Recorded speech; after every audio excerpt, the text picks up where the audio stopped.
இன்றைக்கி வந்து பார்த்திங்கன்னா சிறுகிழங்கு பொரியல் தான் செய்ய போகிறோம். இந்த சிறுகிழங்கு வந்து பார்த்திங்கன்னா பொங்கல் டைமில் தான் நாங்கள் இருக்கிற ஏரியாவில் கிடைக்கும்.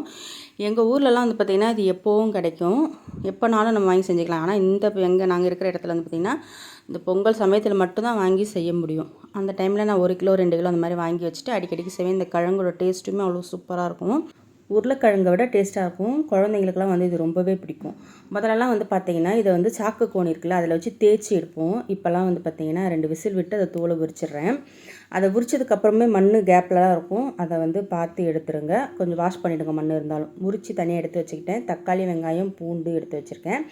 அந்த கிழங்கையும் வந்து கட் பண்ணி எடுத்துட்டேன் நீல வாக்கில். இதில் மிளகாத்தூள், கரம் மசாலா கொஞ்சம், சில்லி பவுடர், பெருங்காயத்தூள், உப்பு போட்டு நல்லா மசாலா மேரினேட் பண்ணி இது ஓரமாக ஒரு 10 நிமிஷம் போல் வச்சிடலாம்.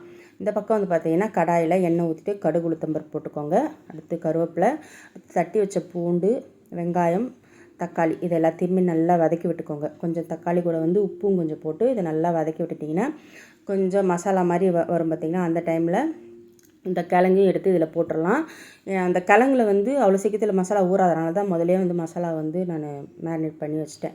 இப்போ இந்த கிழங்கையும் போட்டு இதை நல்லா பரட்டி விடுங்க. சிம்பிளையே வச்சு பரட்டி விட்டிங்கன்னா நல்லா கொஞ்சம் ஒரு தொக்கு கன்சிஸ்டன்சியில் வரும். அந்த டைமில் வந்து பார்த்திங்கன்னா இதை வந்து ரசம் சாதம், தயிர் சாதம், புளி சாதம், லெமன் சாதம் எல்லாத்துக்குமே வச்சுக்கலாம். நான் இன்றைக்கி மிளகா கிள்ளி சாம்பார் தான் வச்சுருக்கேன். அதுக்கு தான் இந்த சைடிஷ்ஷு. இந்த கிழங்கு சாப்பிட எடுத்துக்கிட்டே இருக்கும். இந்த கிழங்கை வாங்கி செஞ்சு பார்த்துட்டு எப்படி இருந்தது கமெண்ட்ஸில் சொல்லுங்கள். இந்த வீடியோக்கு ஒரு லைக் கொடுத்துருங்க. பாய்.